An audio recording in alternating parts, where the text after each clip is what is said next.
Greetings! This is a Yu Fong YF-509 digital insulation tester, which I got a few years ago from Maplin Electronics. And this is a Yu Fong YF-509 digital insulation tester, which I got a few months ago from a skip. The one from Maplin came in a nice leather style case, which is unfortunately not big enough to hold both the meter and its probes, so those have to be stored separately or wrapped around and trapped in the top lid of the case, hence the top lid of the case being somewhat distorted. The one from the skip came in a slightly larger case with separate provision for the leads, the batteries and the user manual. Otherwise the two meters are identical. Both are capable of performing continuity DC and AC voltage readings, and the maximum is stamped in between the probe terminals, which is 1000 volts DC or 750 volts AC. They can also perform high voltage insulation tests at 250, 500 or 1000 volts DC-ish. I say ish. Let's put them against each other. On the back are 4 connections for performing insulation tests and continuity and voltage readings. If I hook them back to back, I can read one using the other.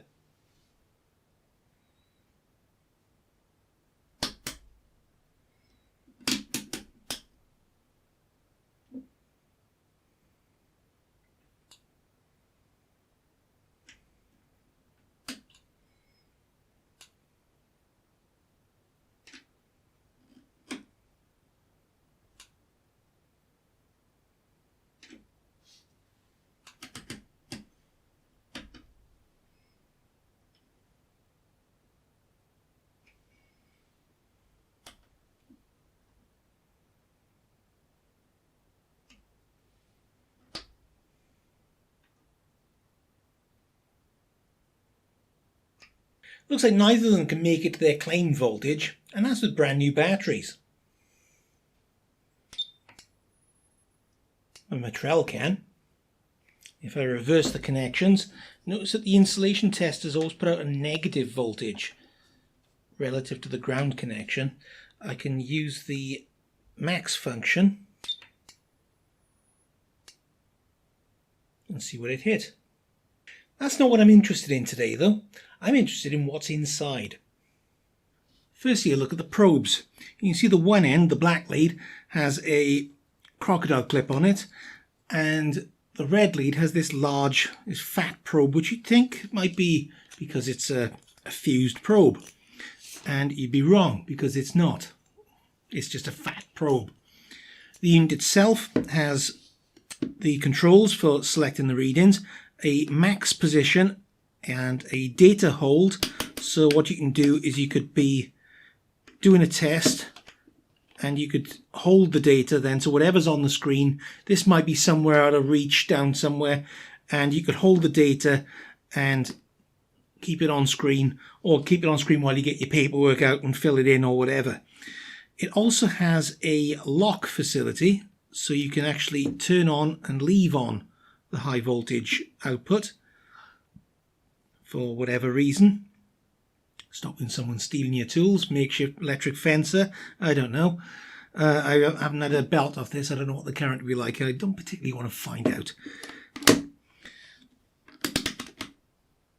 And it's got, as you saw briefly earlier on, a max position, so whatever the highest reading is, it'll show. It obviously won't show if it's a negative voltage, as you saw earlier on when I was doing the test earlier on.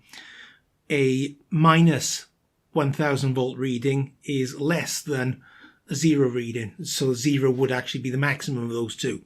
So I had to swap the probe leads around to be able to get the correct reading. Anyway, that's the front.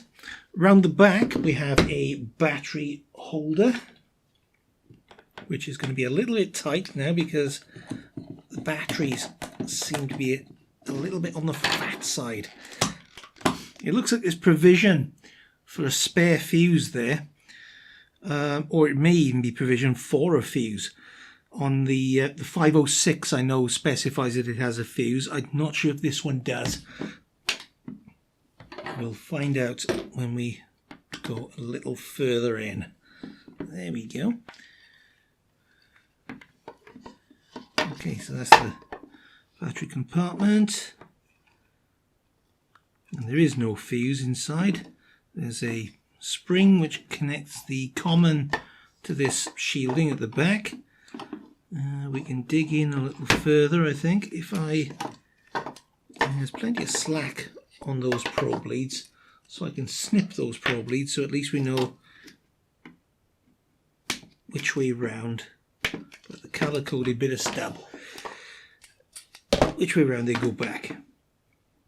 And there's a plastic sheet over that.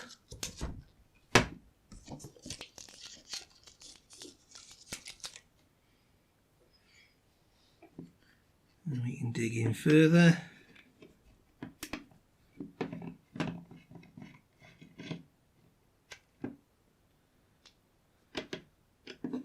And these connections are around,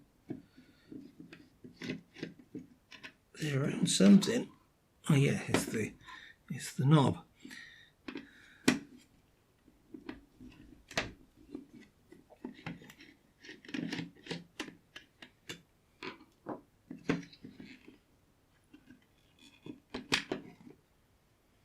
That unplugs, and we're left with this. So the display is behind there. I'll have to get that out to trace it. Yeah, because I think it'd be rude not to.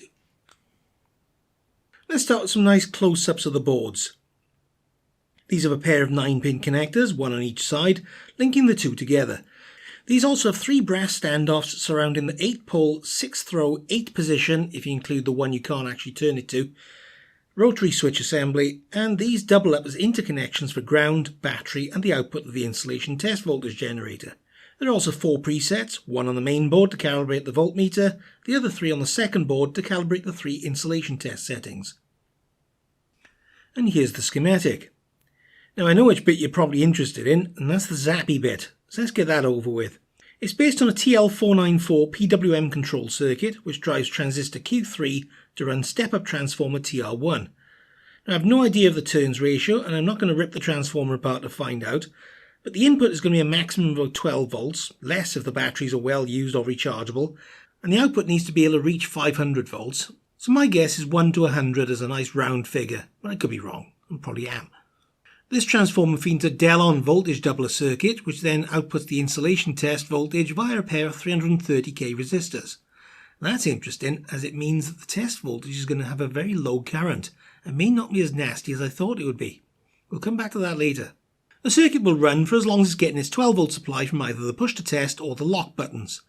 The LED doesn't sample this high voltage, instead getting its own supply from its own switch contact alongside the voltage generator circuit.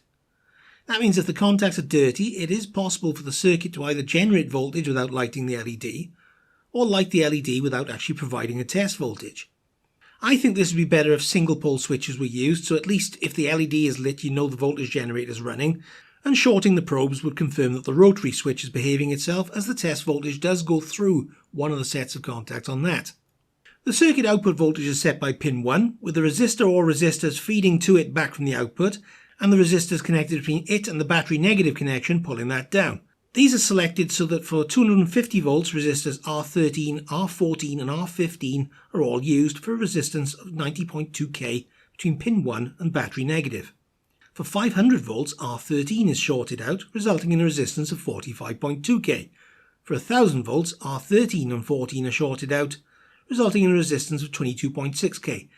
And this sort of makes sense to me, because pin 1 is getting feedback through either R24 to R26 or RA, and if it's trying to maintain a voltage at that pin, as R13 to R15 try to drag that voltage down, it's got to bump up its output to compensate.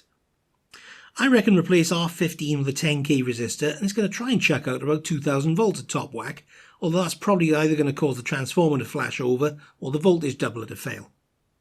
That's the voltage generator covered. Let's go back and look at the rest of the circuit and you'll see why I refer to battery negative as battery negative and not ground. It's because it's not ground.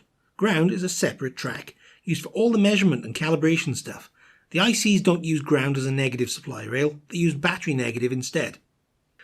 The heart of this circuit is this ES5108BE, which is a multimeter chip with a built-in analog to digital converter and 3.5 digit LCD driver.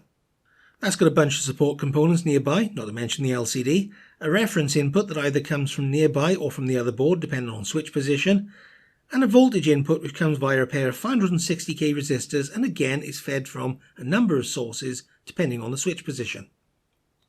All three are fed from the other board, although the continuity test does have a local PTC resistor sticking its OR in as well. That massive rotary switch in the middle does all sorts on both the top board and the lower board. Anything from selecting whether ohms, megohms, volts, AC or a decimal point appear on the display, to determining which bits of the board get power from a given function, or selecting calibration components, there's a set of contacts for the job. I've put a copy of the switch over to the left of the schematic so I could document which contact pole does what. As you can see, some even have double duty. For example, the same wiping contact that switches on the ohms or the AC indicator in the continuity and volts ranges is also used to select the voltage generator resistors in the insulation test mode. Moving down to the second board, we've got the second half of the rotary switch, the data hold and the push to test push buttons, and the battery, which is labelled on the board as 9V- and 9V+, which is actually an 8-cell pack for a voltage of approximately 12 volts if using non-rechargeables. The insulation test output puts in an appearance here too, going via one of the rotary contacts before going to the earth probe socket. You'll have seen earlier that the insulation test applies high voltage to earth rather than line, so if viewed on a multimeter, if you have red to line and black to earth, it shows as a negative voltage. It also goes via 9 megohms worth of resistors, followed by a choice of 3 calibration presets going to the other ground plane, and a 100k resistor which heads off to the top board for the meter chip to read. The lower the voltage heading up to the top board, the lower the value displayed on the screen, so obviously the lower the resistance between the two probes as the voltage generator output gets dragged down. That other ground plane, as opposed to the battery negative, connects straight to the COM probe pin, which is used for voltage and continuity testing, and also to a spring which is in contact with a foil sheet that shields the battery pack from the board. And things start getting very weird from here on, as the line input, the one that's on the low side of the insulation test, is capacitively coupled to the ground plane and the COM pin, and then goes through a big fat 5W 10k resistor. This now goes two ways. It's shunted to ground through one of 3 resistors with 2 values depending on whether it's in the 200 megohm or 2 gigaohm range, and also heads across to a 100k resistor, then into half of UB1, which is a TL062 op amp.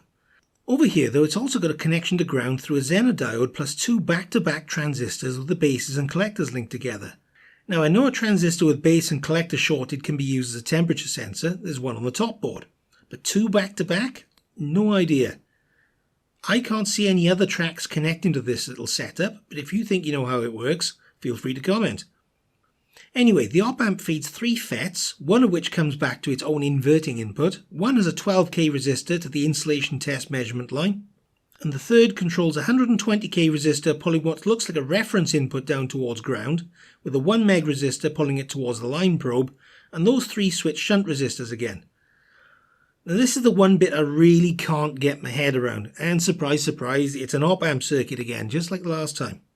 The other half of UB1 thankfully makes a bit more sense though. This is used in continuity test mode, and if the sampled voltage is low enough, meaning the resistance between it and ground is low enough, it'll send a signal up to the multimeter chip requesting that it sound the buzzer. Further over, there's a cluster of diodes connected to a couple of contacts on the rotary switch which determine what parts of the circuit are getting power. It's possible to just select the output of DB1 and DB5, which is the V+ pin for the meter chip, op amp, surrounding passives and the data hold button. This is used in the continuity and the voltage ranges. In continuity mode, a second wiping contact links V+ to the output of DB8, which turns on the DP1 power rail as well. For the 250 and 500 volt insulation tests, the input of DB1, DB2, DB3 and DB8 get power, energizing everything, including the switch and push button that can turn on the voltage generator. For 1000 volts though, the output of DB2 and the input of DB4 and DB5 are energized. This means that almost everything gets turned on, but not DB8, which means DP1 doesn't get power this time, and that's because DP1's sole purpose is to tell the multimeter chip to light the decimal point. That gets used in continuity, 250 and 500 volt test modes. For AC volts, DC volts and the 1000 volt insulation test, it's off. In the insulation test modes, there's also power flowing through either DB3 or DB4, which go through a 1 meg resistor and switch a feed from the AN LCD annunciator supply, which is generated by the meter chip. QB3 does the M indicator, QB4 does ohms. Megohms. Last bit of circuitry to go, and it's for the voltmeter. In the DC volts range, a potential divider is formed with RB 17, 18, 19, 20 and 21 on one side for a total of 10.979 megohms and 1K on the other. The result heads off to the top board. In the AC volts range, it's DB6, RB12, RB20 and RB21 on one side this time for a total of 5.499 megohms on one side, half wave rectified this time, and 1K on the other. This time it's also got a 4.7 microfarad capacitor across the 1K resistor as well, so it's both rectified and smoothed before once again heading up to that same connection on the top board. And that's it. How is there a reference between ground and battery negative? I don't know. A diode test measures 1.7 volt drop from ground to battery negative on the board with a meter chip, so perhaps that's it. Who knows? All back together again, and as you can see the LCD is working properly as the board is screwed down into the case around the LCD, so it actually sandwiches and clamps the zebra strips in place. Now remember I said about the current limiting resistors in the insulation test circuit? Those should limit the test current to a much safer level, and touching the probes should be a lot safer than, for example, poking a bug zapper. If I test use my multimeter in the microamps range, I can check out the current it'll put into what's pretty much dead short.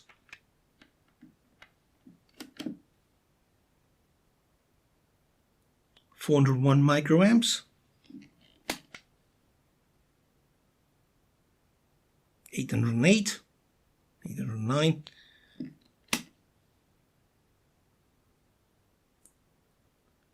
and just coming up to 1.7 milliamps at the 1000 volt mark.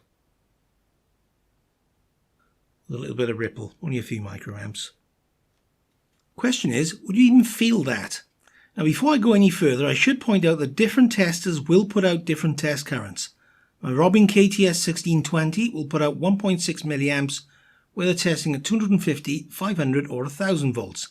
My Metrel 61557 will put out 2.5 milliamps at any voltage from 50 volts to 1000 in 10 volt increments.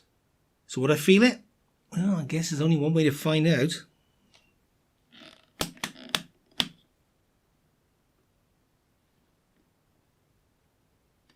That I can't feel at all.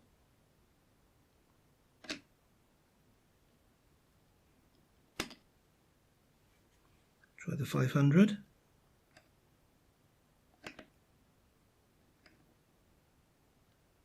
There's a little bit there.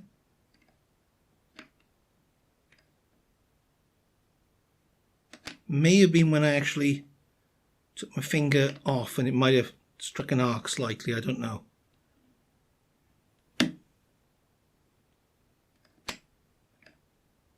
That, when I push the button, I get a pulse. And when I let go, it's gone. It's a little pulse. Just a little twitch. So it's not as bad as I thought. I have tried this off camera with it powered and I touched it and that gave me a bit more of a tingle, but I think that was because the I'd have probably effectively struck an arc to it and I'd have felt that instead. But pushing that with, that I felt a little bit more then. That was a bit more, it might be some more sensitive parts of my skin, so I don't know. That's certainly more uncomfortable than the lower voltage ranges, which I just can't feel at all. So there's your answer, and no, I'm not doing it with a Metrel. So that's what's inside a cheap insulation tester. I hope you liked it. Perhaps you can make some interesting circuits based on some of the design. Who knows? Have fun.